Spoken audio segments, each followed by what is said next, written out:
Madalas ako nang pag-ganon ako. So, tumama sa akin yung puwet. Tapos, Tingin ko nga to. Kailan kayo nagulas? Fracture last 2 weeks ago. O, walang fracture, pero yung disc nyo.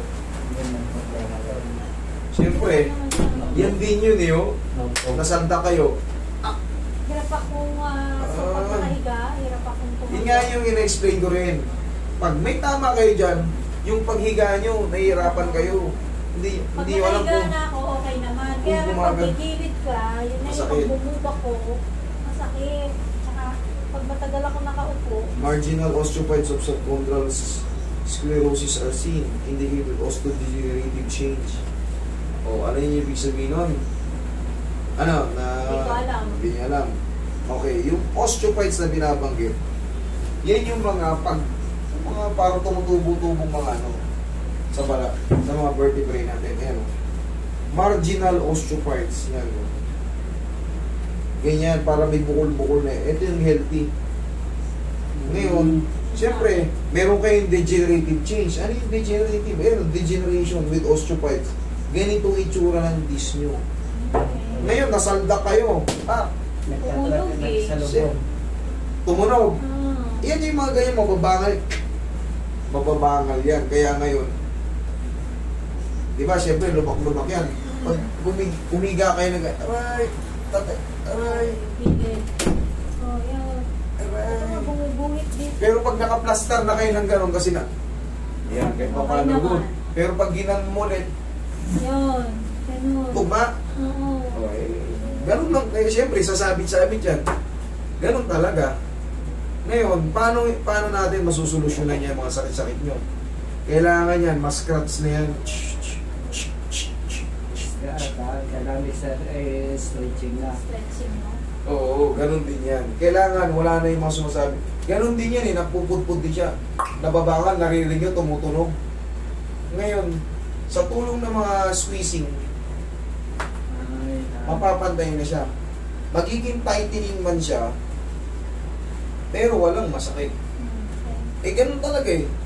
Siyempre, umiigat tayo. Nakalagay na nga dyan, oh. Ayan, oh. Nakalagay na yan, ayan, oh. Osteodegenerative change. Ano yung ibig sabihin ng osteo? Osteo means bones. Degenerative. Pagkasira yun sa mga joint, pinakita ko yung mahigpit. Yun ang ibig sabihin nun. Okay.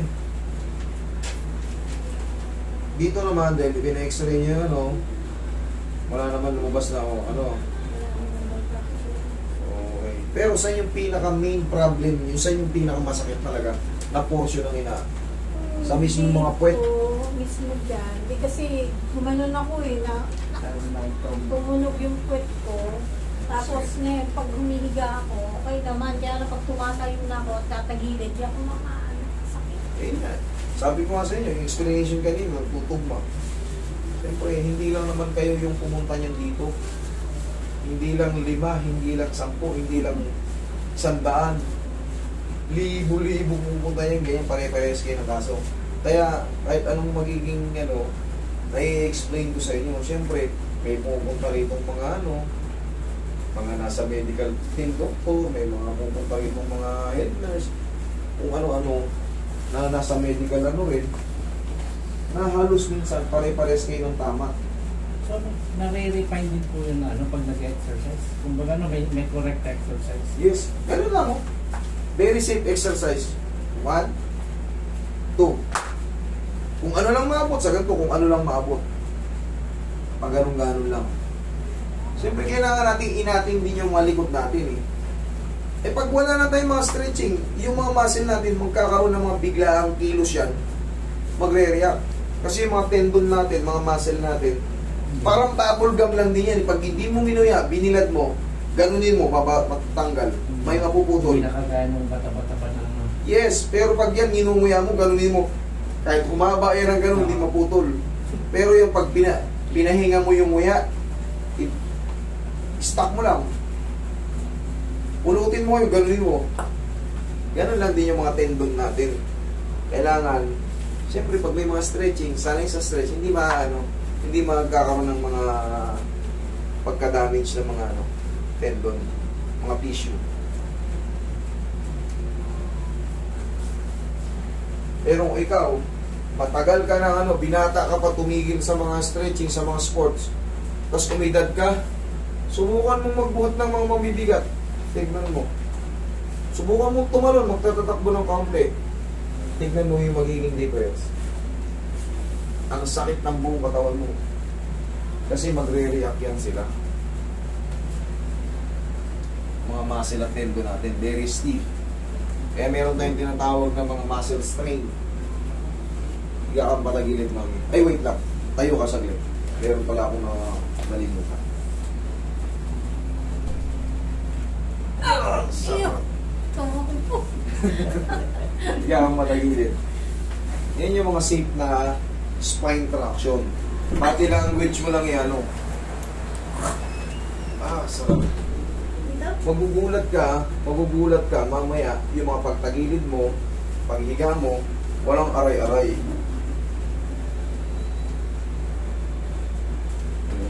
Ito yung sinasabi ko. Lambutan mo lang katawan mo. Lambutan mo lang. Ito yung sinasabi kong patagilid. Ganun lang din yan pag nakatayo. Kabila naman? Kabilang side. Ganun lang din yan, yung ganitong posisyon. Left and right, ginagawa ko. Ayan tignan mo, tinutupi ko yung paa. Yan din yan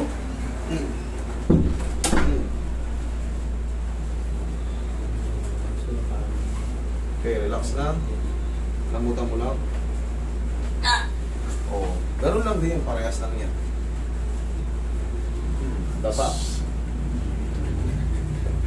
Dapa. Kaya ako naman kayo pinapatamaan sa puwet, babae, lalaki. Reviewin nyo yung nervous system kung nasaan yung maraming sciatic nerve.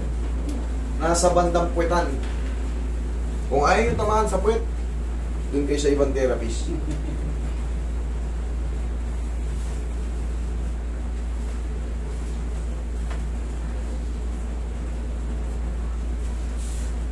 Okay lang kayo dyan? Opo. Okay, relax lang ha.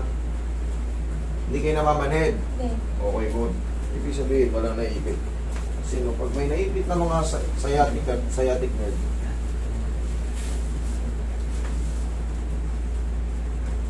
ang dami ang pulos. Huwag mo labanan. Isa pa. Yan, hindi lang. Okay, massage mo to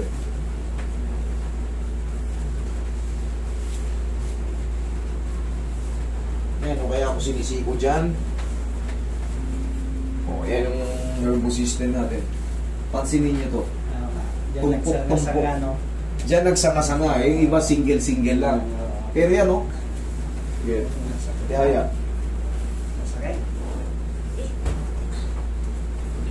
May nakabanggit pong taga Isabela daw. Opo. Taga-Rojas kami. Hindi, itaas niyo po yung Tupin nyo muna yung ano yun. Yan. Masakit. Mamaya wala. Yan. Ayos lang. Sige, straight. Yung isang kamay mo, direct. Yung isang first casting namin doon, nakabang sa... Sobrang sakit, hindi naman. Ha? Ganyan. Yung sa akin.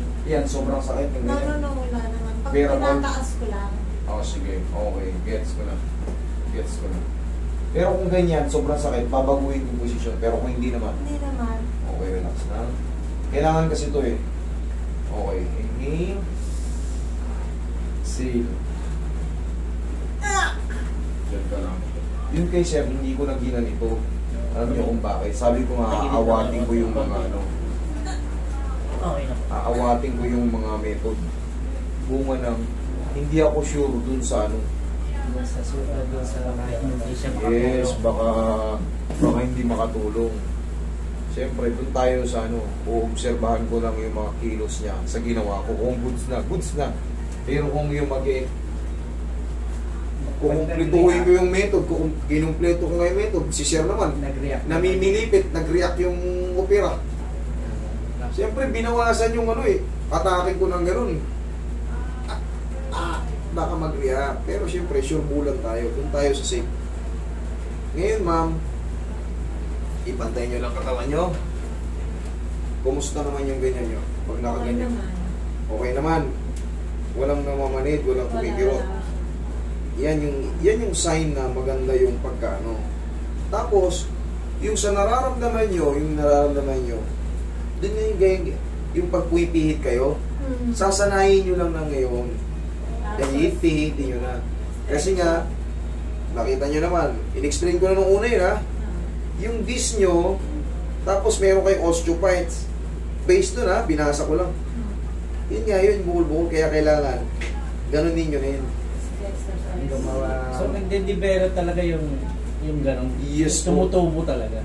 Once na umiidad tayo, Nagkakaroon. tapos may damage yung disc natin, wala nang sustansya, yung mga nakadikit doon, rurupok, gagapok. Yun yung tinatawag na osteodegenerative change. Okay? Sige. Pagtatayo kayo, tagilid muna. Tagilid. Sakit? Hindi naman. Sakto lang o ano? Sakto lang. Baba yung paa, tukod yung siko. Very good. Yan ang tamang pagtayo. Para safe yung balakang nyo, hindi kayo aray ng aray. Okay? Tapos sa umaga, siyempre, gaya ng tinuro ko sa inyo, magising, di ba? Ganun, no? 1, 2. Tapos, pagka-haplusin nyo yun, kunyari hindi kayo marunong. Hindi kayo marunong magbasa. Siyempre, talagang, sabihin natin, talagang hindi kayo marunong. Ganyan-ganyan ninyo lang yung mga muscle sa balakang nyo. Kasi malaking bagay ito. Pati dito sa tagiliran, ganyan-ganyan ninyo lang. Hindi nyo na kailangan diinan. Ang mahalaga, nahaplos nyo siya. Huwag naman yung sobrang ganun. Yung sobrang gaan. Kahit pa paano, yung pinaka-safe lang na diin para sa inyo. Huwag na kayong magkapa-kapa ng bukol na ito, dinudurog daw. Hindi yung totoo. Huwag yung durugin. Lalo lang kayong mapapahamak. Yung mga nagtuturo sa inyo ng ganyan, yung mga therapist, tinuturo yan. Huwag yung sundin. Mapapahamak lang kayo. Yung lamig.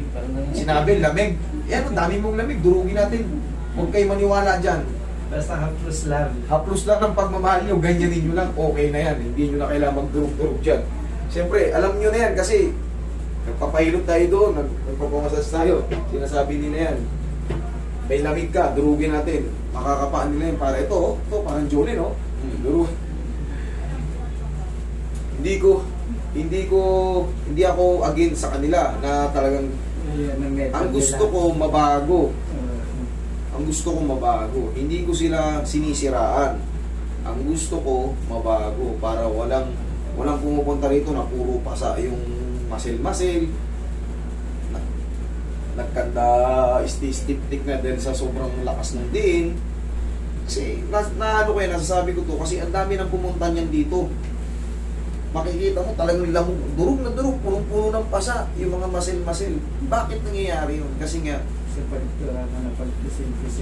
dinudurog yun ang dinudurog na hindi naman talaga makakatulong, lalo nung napiperwisyo yung pasyente. Kawawa. Gusto kong mabago. Medium lang tayo palagi. Nadidiinan siya, pero hindi namimilipit, hindi umaaray. Okay, sana huwag yung masamayin yung ano. Hindi ako nagpapaka-perfect. Pero syempre, base lang yan sa sinasabi ko sa mga pupunta rito. Okay? Sana mabago natin yung mga pressure na pinupuwersa natin sa ano, sa mga patient natin. Kasi hindi kayo may pagmamalaki niyan.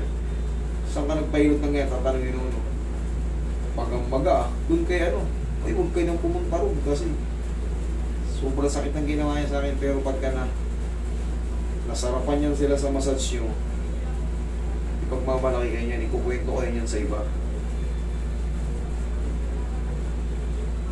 Pero kung napilay mo pa, magkakaroon ng trauma yun, pati yung ibang kakwentuhan niya, mga kaamigan niya, kumare, huwag na kayo pumunta dyan. Nasira yung katawan ko dyan. Sayang yung profesyon natin. Yung tuhod ko, masakit. Ay, yung tuhod yun, nakalimutan ko. Pahiga kayo ulit. Walang problema yan. Ito yung sinasabi kong pauulitin ko. Pero pagka may ibang ano, pansin nyo, bigla kayo humiga na walang masakit. Hindi nyo napansin? Mabilis kayo humiga dyan. Yun yun. May masakit na Hindi, dahan-dahan. Kagaya ng kwento nyo kanina, pag gumaganon ako, aray. Yan, once na mabago yung mga maalay-alay yung mga joint natin, yung mga nagtutunugan dyan, malaking bagay yan. Tandaan nyo, pag mali ang lagutok ng balakang nyo o mga buto-buto nyo, mamamaga kagad yan. Pero kung nawala yung sakit, ibig sabihin, bumalik lang siya sa tamang posisyon. Katulad nun, di ba nadulas ka, may lumagotok. Ano nangyayari sa iyo? Hindi ako makatayo. Bali. Namaga yung balakang niya. Pero ngayon, naglagutukan. Ano nangyayari sa kanya? Sarap ng ano. Ibig sabihin, tama yung adjustment. Madali lang i-analisa kung kayo ay nadisgrasya o napahamak sa nilapitan nyo. Naglagutukan yung mga buto nyo, namaga kayo, mali. Pero kung naglagutukan yung mga buto nyo, sarap ah, nahiga ako na, naiatatay ako na. Tama yung balik ng buto. Tsaka magre-react ka agad yan. Para ka lang natapilok ka, konti. Kahit nakasapatos ka pa, unti-unti ng yung swelling talagang magre-retaliate yung ano nun, yung pagkatapilok nyo.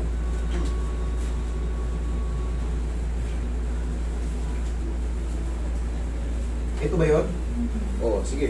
Tagilid-kilid kayo. Tagilid? Oo. Patayo? Oo. Ibagsak mo yung tao. Yan ang tamang ano. Test ninyo ilakad pati yung tuhod nyo. Okay na ha? Di. Sarap lang. Next po. Dito